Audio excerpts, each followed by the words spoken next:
제19장.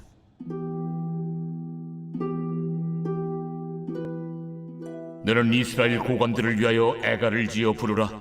내 어머니는 무엇이냐? 암사자라.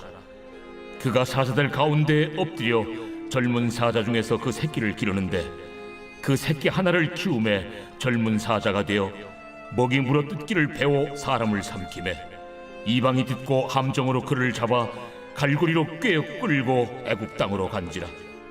암사자가 기다리다가 소망이 끊어진 줄을 알고 그 새끼 하나를 또 골라 젊은 사자로 키웠더니 젊은 사자가 되매 여러 사자 가운데 왕래하며 먹이 물어뜯기를 배워 사람을 삼키며 그의 궁궐들을 헐고 성읍들을 부수니 그 우는 소리로 말미암아 땅과 그 안에 가득한 것이 황폐한지라.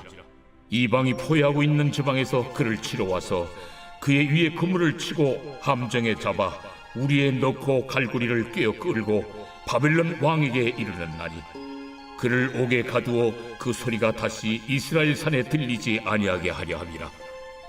내 피의 어머니는 물가에 심겨진 포도나무 같아서 물이 많음으로 열매가 많고 가지가 무성하며 그 가지들은 강하여 권세 잡은 자의 규가 될 만한데 그 하나의 키가 굵은 가지 가운데서 높았으며 많은 가지 가운데서 뛰어나 보이다가 분노 중에 뽑혀서 땅에 던짐을 당하며 그 열매는 동풍에 마르고 그 강한 가지들은 꺾이고 말라 불에 탔더니 이제는 광야 메마르고 가물이 든 땅에 심어진 바 되고 불이 그 가지 중 하나에서부터 나와 그 열매를 태우니 권세 잡은 자의 규가 될 만한 강한 가지가 없도다 하라. 이것이 애가라. 후에도 애가가 되리라.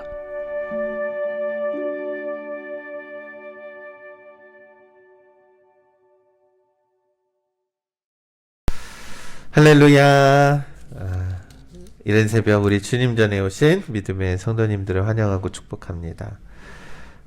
오늘 에스겔서 19장의 말씀은 애가라고 합니다. 이 애가에서 가는 노래가를 말하는 겁니다. 이 하나님은 에스겔에게 예언을 하실 때 좀 독특한 행동을 하게 했다라는 것도 기억을 하시죠. 또한 비유를 들어서 설명을 하기도 하고 수수께끼로 예언하라고 하기도 하고 또 환상 가운데 예언을 하기도 합니다.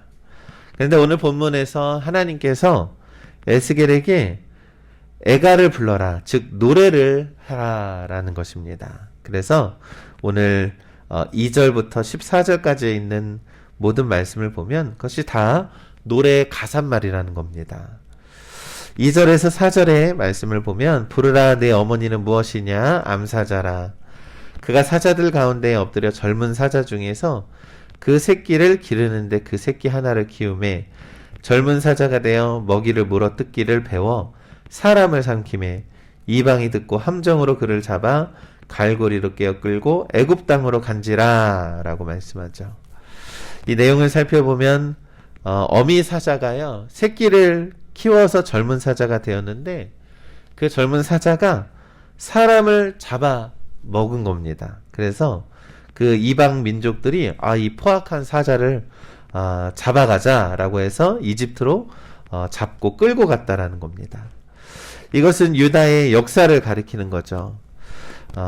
암사자는 남유다 왕국을 가리키는 거고요. 젊은 사자는 유다의 17대 왕인 여호아하스 왕을 가리키는 겁니다. 여호아하스 왕은 23살에 왕이 되자 이스라엘 동족을 죽이고 하나님 보시기에 악한 그러한 행위를 했습니다. 강포했고요. 약탈을 일삼했고요.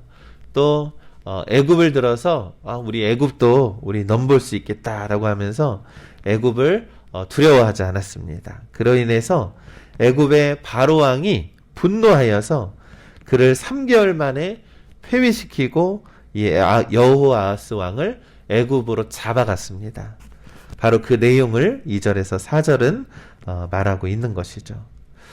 또 5절에서 9절의 말씀을 살펴보면 암사자가 기다리다가 소망이 끊어진 줄을 알고 그 새끼 하나를 또 골라 젊은 사자로 키웠더니 젊은 사자가 되매 여러 사자 가운데서 왕래하며 먹이 물어뜯기를 배워 사람을 삼키며 그의 궁궐들을 헐고 성읍들을 부수니 그 우는 소리로 말미암아 땅과 그 안에 가득한 것이 황폐한지라.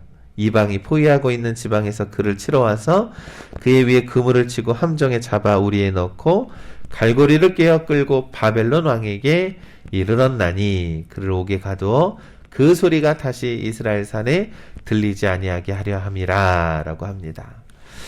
이 5절과 9절의 내용을 좀 살펴보면 젊은 사자를 그렇게 해서 잃은 어미 사자가 새끼 사자 하나를 다시 또 키웠다라는 것이죠. 근데 이번에는 이 젊은 사자가 막 궁궐을 헐고 성읍을 부수고 땅을 막 황폐하게 만들어 버립니다. 그래서 결국 또 이 포획한 이 젊은 사자를 바벨론으로 끌려가게 되었다라고 하는 내용이죠.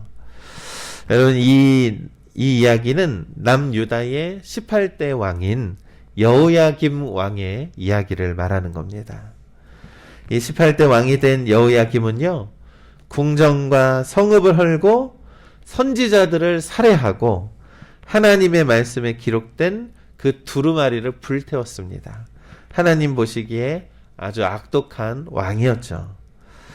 그런 이방 연합 세력인 아람과 모압과 암몬으로 같이 연합을 해서 공격을 하고자 했습니다. 그런데 바벨론은 그보다 훨씬 더 크고 강력한 나라였죠. 그로 인해서 바벨론의 느부갓네살 왕에 의해서 이 모든 것들이 물거품이 되고 바벨론의 포로로 끌려가는 처참한 신세가 되었습니다. 그것이 바로 5절에서 9절에 있는 내용을 노래로 지은 것입니다. 그리고 나서 사자의 이야기가 마치고 이 포도나무 이야기로 전환이 됩니다. 그러면서 10절에서 14절에 있는 말씀을 살펴보면 내 피의 어머니는 물가에 심겨진 포도나무 같아서 물이 많으므로 열매가 많고 가지가 무성하며 그 가지들은 강하여 권세 잡은 자의 규가 될 만한데 그 하나의 키가 굵은 가지 가운데서 높았으며 많은 가지 가운데서 뛰어나 보이다가 분노 중에 뽑혀서 땅에 던져짐을 당하매 그 열매는 동풍에 마르고 그 강한 가지들은 꺾이고 말라 불에 탔더니 이제는 광야 메마르고 가물이 든 땅에 심어진 바 되고 불이 그 가지 중에 하나에서부터 나와 그 열매를 태우니 권세 잡은 자의 규가 될 만한 강한 가지가 없도다 하라. 이것이 바로 포도나무의 가사말입니다. 내용을 또 살펴보면 열매가 가득하고 가지가 무성한 포도나무가 있습니다. 그런데 그 중에 키가 굵은 한 가지의 굵은 가지가 있었습니다. 이 가지는 임금의 통치, 지팡이로 쓰일 만한 아주 좋은 가지였는데 분노 가운데 뽑혀져서 던져지고 불에 타 버렸다라는 것입니다. 이것은 바로 20대 유다의 20대 왕인 시드기야 왕 때에 멸망당하는 장면을 묘사를 한 것입니다. 초원에서 사자로서 자유롭게 누리며 살다가 이 유다의 지도자들이 풍성한 포도나무처럼 열매를 가득한 그러한 삶을 살 수 있었는데 유다의 왕들이 하나님의 뜻을 저버리고 우상질하고 하나님의 뜻을 저버리고 죄악을 일삼다 보니 하나님의 모든 심판이 그들에게 임하였다. 젊은 사자들은 포로로 끌려가고 무성한 포도가지는 불에 태워졌다라고 하는 이 노래의 가사말입니다. 여러분, 이 노래의 가사말대로 유다 역사는 현실이 되어버립니다. 남유다는 BC 586년에 예루살렘이 멸망당하면서 이 바벨론에 함락이 됩니다. 그래서 유다의 모든 지도자들, 유다에 있는 모든 사람들이 바벨론으로 끌려가게 되었다라는 것이죠. 27대 왕 여호아하스와 18대 왕 여호야김 그리고 20대 이 남유다 왕의 마지막 시드기야 왕까지 이 모든 예언이 그대로 성취가 되었다라는 겁니다. 그런데 하나님은요, 이 예언의 말씀을요, 단지 기록물로 한 것이 아니라 노래로 불러서 부르라라고 명령을 합니다.